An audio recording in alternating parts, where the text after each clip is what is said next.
and welcome once again to A Cup of Conversation. My name is John Ghazi, and this week I'm very honoured to meet a lovely lady. Her name is Mine Yücel, and coincidentally, even though we've met for the first time, she is a good friend of two of my colleagues. They were at school together at Mine College many years ago, Neva Çağlar and Mihriban Gülali. And Mine is actually a very important lady at the moment because she received a very prestigious award. She was in the newspapers recently, and Mine Yücel, who is a leading Turkish-Cypriot human rights campaigner, received recently the Commonwealth Point of Light. In fact, let me read out the beginning of this article from Cyprus Day newspaper. Turkish Cypriot Mine Yücel, a leading campaigner in tackling modern-day slavery and improving human rights, has been named by the British Prime Ministry as the 85th Commonwealth Point of Light. So let's say hello to Mine on today's Cup of Conversation. First of all, welcome to the show, Mine. Thank you very much. I know you are a very busy lady and you've taken time out of your busy schedule to come to PRT today, so thank you very much for coming. Well, thank you for your lovely words You're more than welcome. Introduction, and thank you for inviting me, of course. You are more than welcome, Mine. Now, as I said, you went to Mine College, didn't you? That's where you studied. Yes. You're Turkish Cypriot. Where are you from originally in Cyprus? Nicosia. I was born in Nicosia. And after graduating from Mine College a few years ago, what did you do? Well, basically, I went to college in the States. I was in Minnesota. Did my bachelor's degree in mathematics and economics, double major. Then I went to Chicago for my master's. Received an MA there in international relations with a concentration on human rights. So when I came back in 1999, basically I was an expert on international relations and human rights, and there was not much really to do on human rights issues. So I went on to teaching basically at GAU, Girne American University, at the university level for international relations. That lasted for 2 years. Then I realized that academia is not really for me in this country. So I went on to start my own company. I started Prologue Consulting, which is a consulting and research company, basically. That was in year 2002. We've been doing a lot of opinion polls on social issues, economic issues, and political issues as well.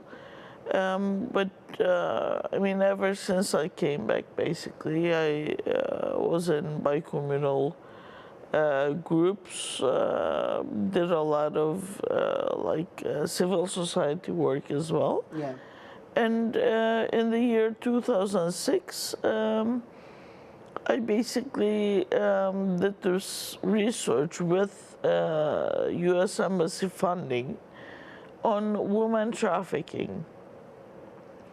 And basically that was the first ever time that it became realized or noted in any kind of research that there is women trafficking going on in the north. And it's actually a very big problem, and we don't realize because we don't even, have a legislation that actually defines it as a crime here. And coincidentally, actually, it's just recently, very recently, that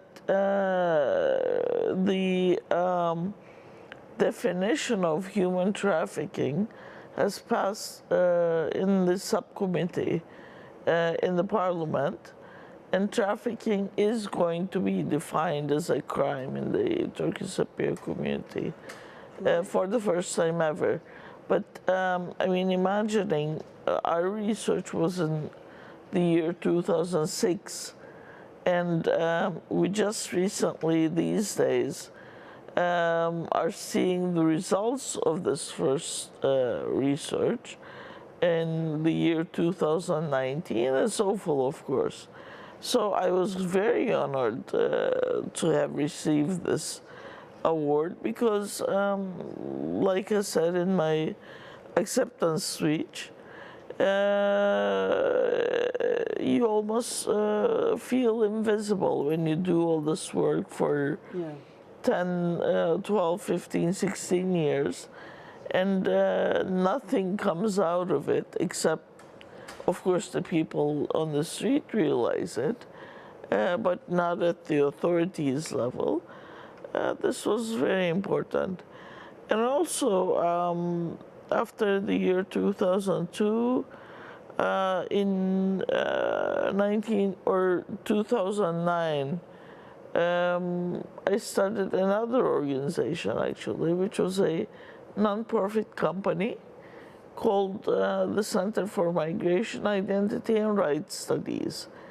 It's basically a think tank, and we work on different issues, just like the name suggests, on migration, identity, and human rights in Northern Cyprus. And, you know, human rights is definitely a part of it.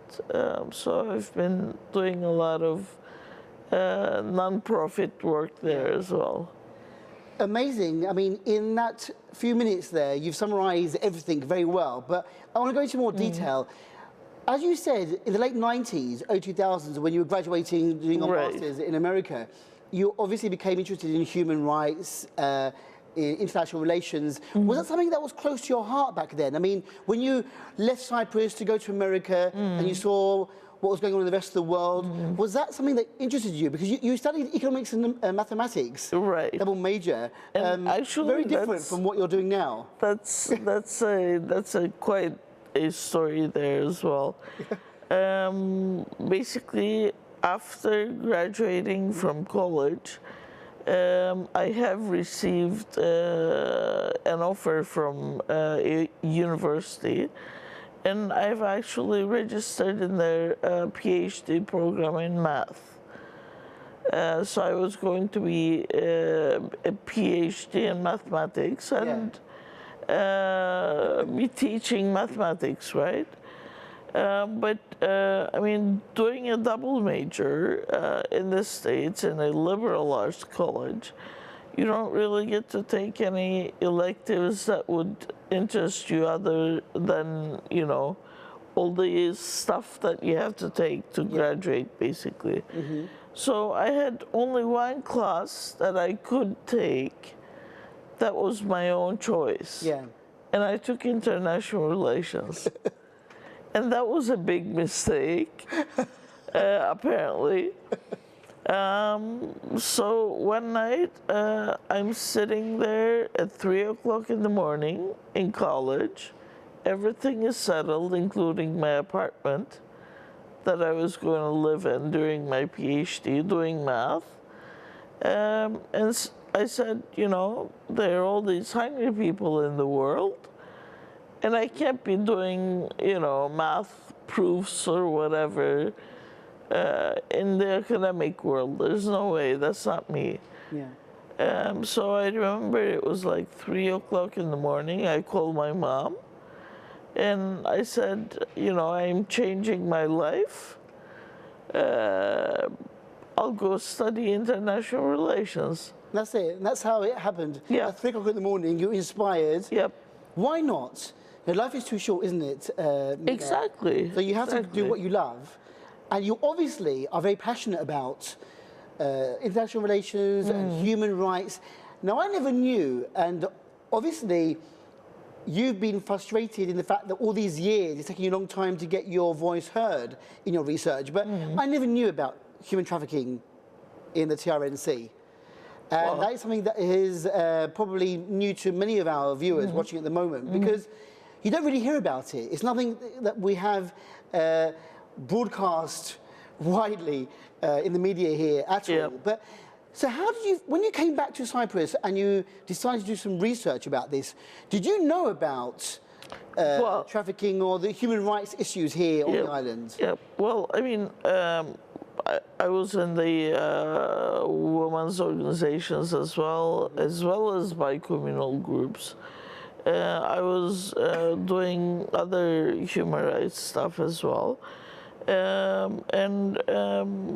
mean, we went to this one international conference.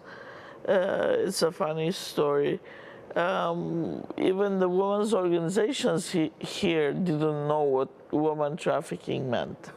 So when we went to this conference, one of my colleagues, you could sign up for different seminars, right? So she signs up for this woman trafficking seminar. I think it was at Harvard, the conference, Harvard University, very high profile. She goes in, she comes out, and she's like, you know, I went to this woman trafficking conference, and again, all we talked about was women. We never even touched upon the traffic problem we have on the streets. She thought woman trafficking was woman in traffic, driving cars, right? And that was, I mean, that's still we talk and joke about. Yeah, that's this, a joke, but it was a joke because no one knew. that's how. Really, it just goes to show how there was a lack of knowledge then Exactly. about human trafficking. I We don't mean, even know what the word trafficking means. Yes. Thinking about driving in traffic. Exactly. But- And these are women's groups, women's organizations that don't realize there's such an issue in the world. Yeah. So when I had the opportunity to receive this grant from the U.S. Embassy to do this research, I was very happy because, I mean, you know, it gives you the chance to actually throw out there what is a topic of taboo almost, really, in the community. So we did this research with women in the nightclubs. We actually sent in male clients to basically hire out the woman from the nightclubs, Yeah. so we could interview them without the bosses knowing, basically. Yeah. Yeah. So the research took place about for 6 months or so, and on December 10th, on the Human Rights Day in 2006, we announced the results. It was all over the media. It was shocking. I mean, for almost a week, it was running around from station to TV channel to newspapers, talking about what woman trafficking is. And still, people don't realize it's different from prostitution, but also human smuggling. All these three terms are like used interchangeably almost. Yeah. And unfortunately, in the Turkish version of my award press release, Yeah. it was insan kaçakçılığı, it was human smuggling Smuggling. they use instead of trafficking. So still up to this day, there's confusion about what trafficking means. Yeah. But trafficking definitely means with a threat of using force or using actual force, getting people from one point to another and exploiting them in conditions that are called neo-slavery, actually, in a lot of aspects. Basically, our research reflected the fact that in the nightclubs in Cyprus, we have these conditions that are defined by the legislation, which is the nightclubs and such entertainment places legislation, they call it, that actually human trafficking becomes almost like a state-led trafficking because of what the legislation allows or makes the nightclubs do as well. So once we actually put this forward, then I got a lot of threats from both of course, the nightclub people, but also from the state itself, state authorities, saying I'm breaking the state's heart for publishing this kind of results because it's bad publicity for, our country. It's a very sensitive issue, obviously, to talk about. We always want to try and promote the island of Cyprus as a beautiful, lovely island. But in all these years, do you think that your research, you've made some progress in getting people aware about what's going on? You recently said there's been some changes in legislation, or, I mean, are you happy that you're going in it might be a slow process, but are you going in the right direction, do you think? Well, sure. I mean, since then I've done a lot of research on what people think, what people realize, what they call problem in the society, and I think we have up to 60 or 70% of the population these days that think human trafficking is a big problem in the Turkish Cypriot community. And that's something that we have accomplished. And, we have to feel proud about that. Yeah. But of course, having the public think this way, but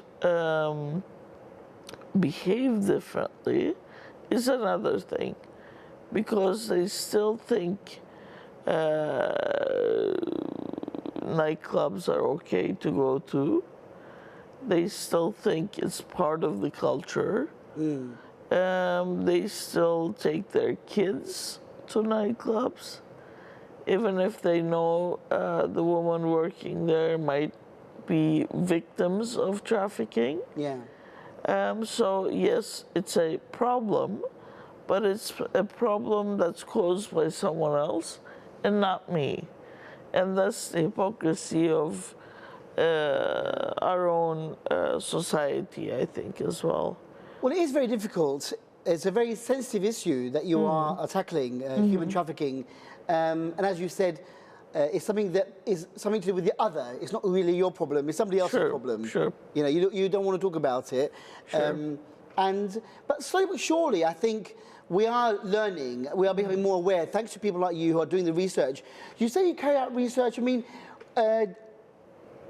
when you open up your research company and you go out there, do you go out to the population, have your questionnaires? Are you collecting all the information, storing the information, making results, publishing the results? Is that how you work?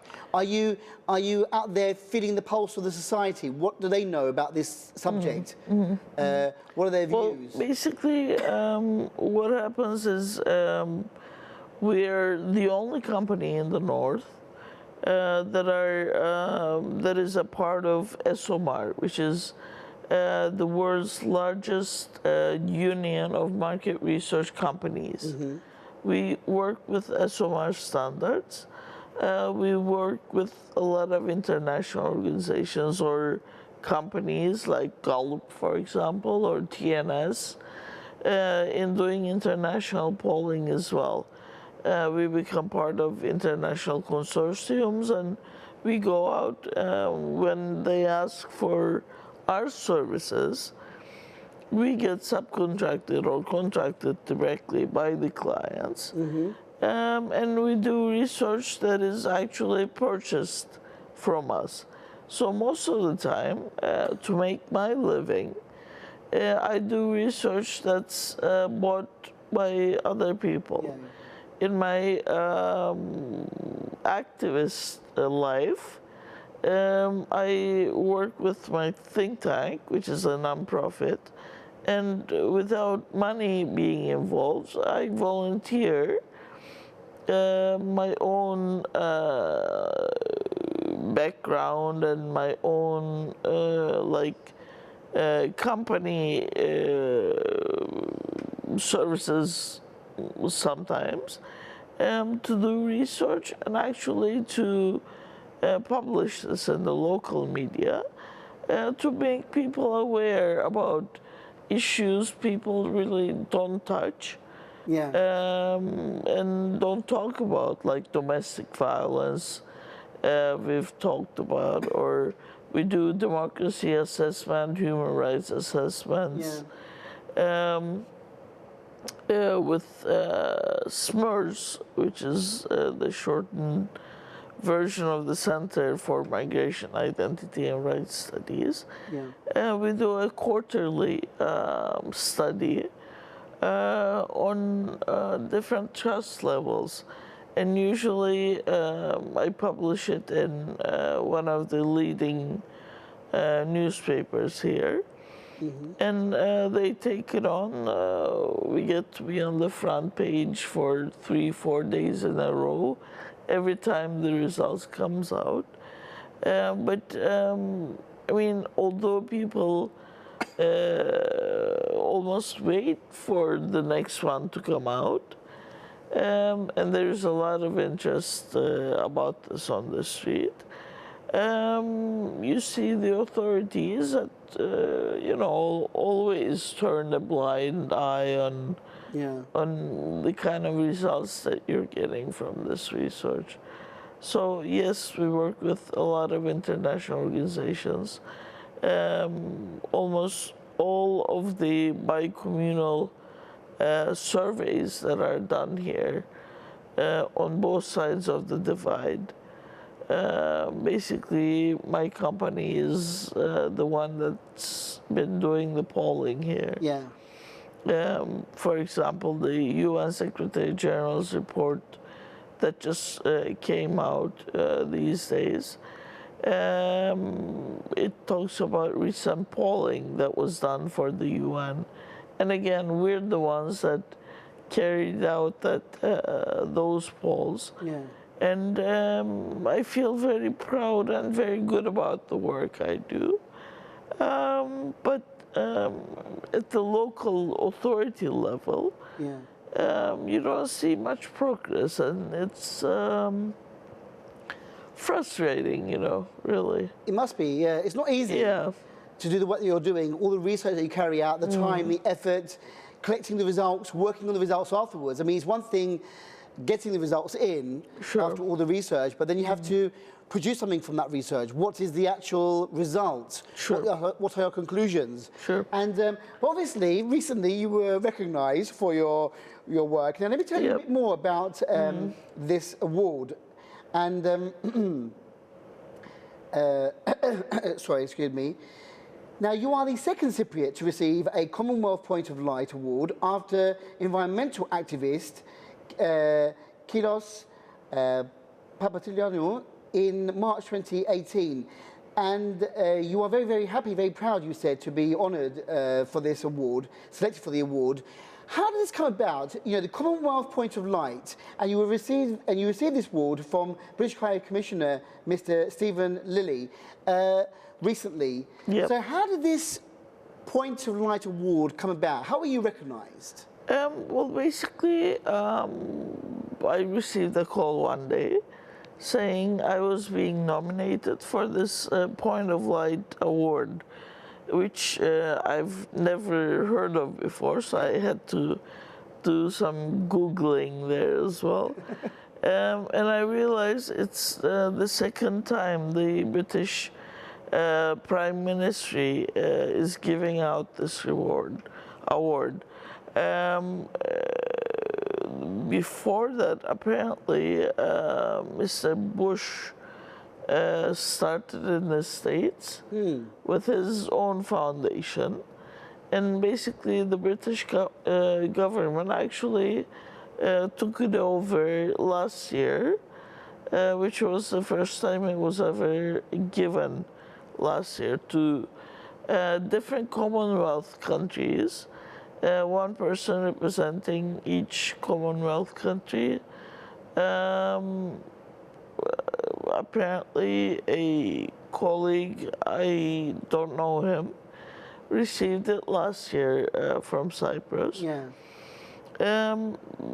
So when they nominated me, I was very honored, and then there was nothing until a few weeks later they called me and congratulated me for having received this award. And I asked them, so like, what happens now? What does it mean? And they told me it's about your lifelong success, basically, and you're going to be receiving this certificate that recognizes this award being given to you, which was actually signed by the Queen herself. Wow. Yes, Very so good. I was. That must be very humbling for you, very nice to be able to receive that award after all these years of hard work. Sure. The Queen signing it is amazing, and it's nice. I mean, it's not even your own country here in the TRNC recognising your work. We're talking about the British Prime Ministry, royalty, and I like the name, the Commonwealth Point of Light. You know, you are a light in our country. It's a nice name. Well, yeah, definitely. Given. I mean, once you realize the depth of thought that has gone into this, and you're being seen as one of the people that inspired the society. Of course, it's very humbling and very honoring as well. And I mean, at this moment, I feel very proud. Yeah. But I also realize that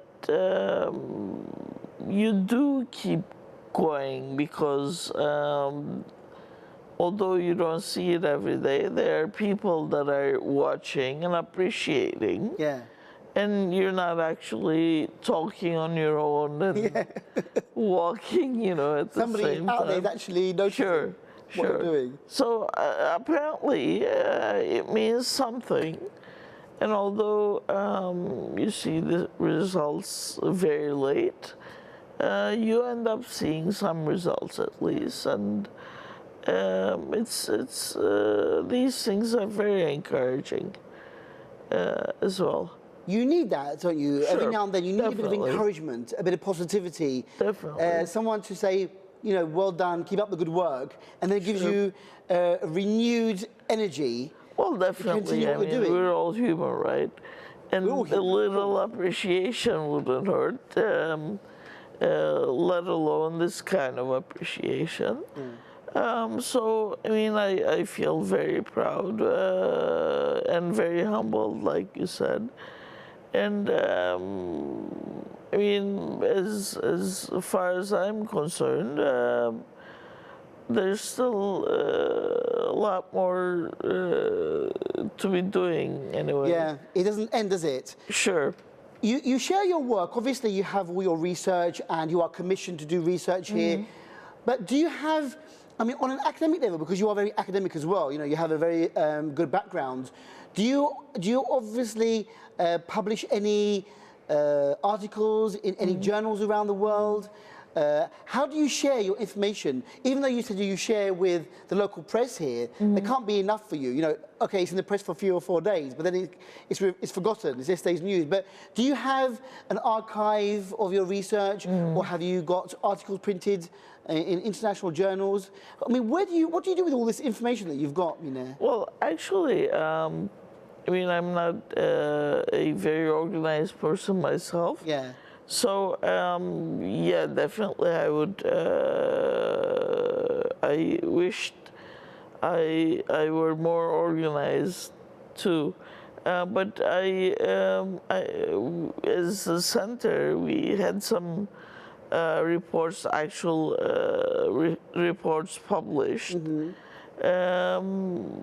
But more recently, with this quarterly work, it's basically reports I print out and send to the local media, which gets to be then referenced to by international organizations or the UN or other organizations locally here or embassies, etc. But in terms of like finding time to be writing articles and sending to journals, It's too much. yeah, that's too much. Yeah. Yeah.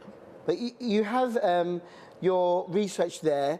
And Sure. I'm sure that anybody who Sure. wants to find out more details, anyone out there who wants to get information, Yeah. I'm sure they can contact you and... Well, yeah, I mean, we have very recently, the World Bank is here and they have contacted us and are using a lot of our results that we published as trend data, basically. So, I mean, I feel very proud that at least in a society where statistics almost is meaningless, we have been, with our work, showing the necessity to have good, timely, and repetitive work with the same standards, with quality, scientifically done, that's representative of the society. And I mean, this is how you do surveys. Yeah. Before we came out and started publishing these things, basically survey companies, what they did was, you come to me, you say, I want to be the best English-speaking program, for example. And surely enough, the next day, the statistics show that. And maybe your competitors came to me the next day, and sure enough, my results show the opposite. And this is how statistics was done for years before we actually came out and said, hey, you know, this isn't ethical, this isn't anything. It shouldn't even be legal, but we don't have legislation on this. But I think maybe that's a problem with Cyprus being such a small island and a small community. Sure. People have the chance to, you know, knock on the doors and say, well, you know, help me out and do what I want. So, you know, but now you're doing it the legal way, the proper way, how research should be conducted in a country. Yeah. Where do you go from here, Mine? What's your dream for the future? You've conducted all this research, you're still conducting research. But when it comes to human rights and trafficking, what do you want to see? Do you want to see changes in the laws here, in legislation? Oh, sure, yeah. Well, I mean, since 2006, I was also nominated by the US government in 2007 as one of the brave women. They've nominated 100 women around the world for the kind of work they do. So obviously, I mean, I do want to see all this work lead to somewhere. Yeah. In terms of my human trafficking work, but I also want to carry out, which I do, the kind of research we work on in terms of finding a solution to the Cyprus problem, but also improving the living conditions in the north, in terms of democracy, in terms of human rights, in terms of getting getting rid of, all the corruption and bad governance and everything else, and throw out there the issues that no one is willing to touch upon, really. So we continue our work, and maybe the next time I come to your program with the Nobel Prize, you I never hope so. know. Why not? Why not? Anything is possible. That's what I'm joking about at the moment. That the next thing should be the Nobel, but Nobel Peace I mean, Prize. Why not? Bring why not, peace. right? Yeah. Peace for the people on the island of Cyprus. But I mean, on a serious note, it's very difficult for you to do your work because you do touch on very, very sensitive issues. Sure. And maybe people out there thinking, well, why are we promoting negative things? But this is just reality on the island of Cyprus. You have got something positive out of this by recognition for your hard work. And obviously, you're doing the right thing because people are saying, well, Mine, you're brave, you're courageous, you're intelligent, you're doing the right work, and you are a Commonwealth point of light now. So you are a source of light for somebody out there in the darkness. I hope so. Yeah. I hope so too. I believe you are. And if there is injustice out there, if there are things that are wrong, they should be put right. It's not. No one is perfect. No country is perfect. Yep. But slowly but surely, a country can learn to change what's wrong and to move forward. Sure. I mean, we did the first research that was year 2012 on domestic violence.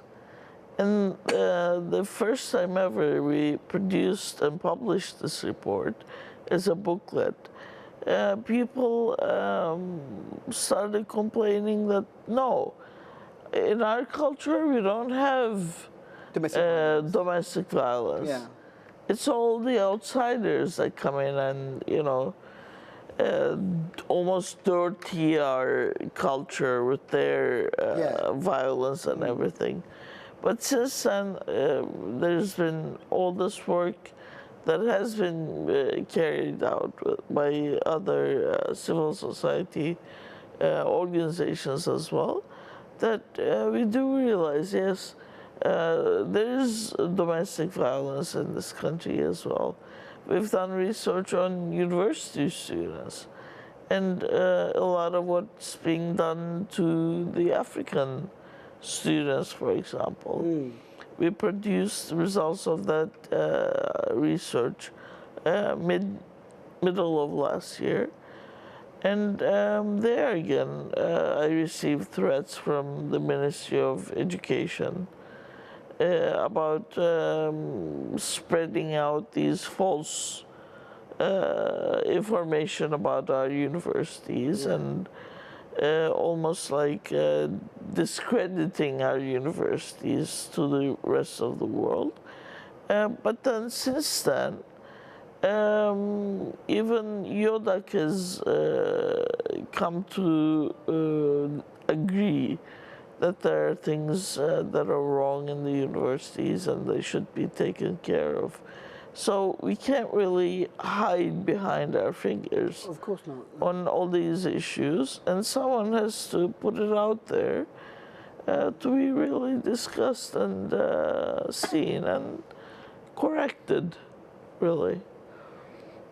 This country is a very multicultural country now. Lots of people coming from abroad to study here. Sure. With that comes different problems, different issues. And so maybe one of your jobs is to highlight these issues, because before we never had so many foreign students studying here. Now we have more universities, more students studying here. And again, it's natural there are different issues coming in with these different cultures coming and joining us on the island. So there's a plus and a negative to everything that goes on in our lives here. And you are here as a beacon of light to really shed light on what's going on, your research. Are you based? Do you have an office in Nicosia? Yep. And so people can come and maybe see you? Yeah, we basically have two offices. One is very close to Ligia Palace. After you turn from the Ligia Palace lights, it's on İkinci Selim Caddesi. When you're going towards the Ligia Palace checkpoint, we're in the apartment, the only apartment on that street on your right hand. And also in Ortaköy, near the General Hospital, we have the second office where we do all our telephone polling. Our telephone stations are built there with some focus group facilities and everything in the office. So basically we operate from two different offices. But of course they can send us an email. My email is Prologue Consulting Ltd. Ltd is the limited company, at yahoo.com. Prologue Consulting Ltd at yahoo.com. Right. And do you have a website? Is there a website, or is it just the email? Well, I mean, we haven't managed to run a proper website. We've tried a few times. I don't know if it's still up or not. Okay. But the email address is where they can contact you. Or we have Facebook pages for Prologue and SMERS as well. Right. They can reach us from there, send us messages, and we'll definitely respond. Excellent. Well, I want to say thank you for coming in today to talk about for having me. All your work. And I know you are very, very busy, so it's an honour to have you here. And again, I congratulate you on your Commonwealth Point of Light accolade. And I think it's very important that people out there like yourselves are recognised in a small way at least for what you are doing, because it's not easy to do what you are doing. You are tackling sensitive issues, you are conducting research, which is a lot of time and effort on your behalf, on your team's behalf. So I congratulate you on being recognised. Thank you very much. Now that you are the 85th Commonwealth Point of Light, does this mean extra work for you? Do you have to do any extra things now as with this accolade, or you are just having the accolade there hanging up on your wall? No, I have my Queen Science certificate, and so far that's it. Until the next award I get, right? Until the Nobel Prize. Yes. Fingers crossed. Mine. Yeah. But thank you very much for coming in today to the programme, like I said. Thank you. It's been lovely. Sure, your next research will be out soon. Do we have any time for the next time you'll be sharing some more research in the press? Well, I mean, we have that quarterly research we always do. So within 2 months, we'll be sharing that. But we're actually these days running another research project with some interesting questions. So, yeah, you can expect something exciting coming in. So keep your eyes on the press, and I'm sure you'll get more information about what Mine is doing. But Mine Yücel, thank you very much for coming in today. Thank you. And congratulations on your success, and keep up the good work. Thank you very much. You're more than welcome. And with that, we've come to the end of my cup of conversation with Mine Yücel, who was recently awarded the Commonwealth Point of Light, and she received that award from British High Commissioner Stephen Lilly. Hopefully, we'll have more success stories on our programmes in the future, but it's always an honour to have successful Turkish Cypriots joining us on the programme, and we wish Mine and her company all the best for the future. Thank you for watching A Cup of Conversation. Until the next time we meet on the screens of BRC2 TV, take care and go well. Bye-bye.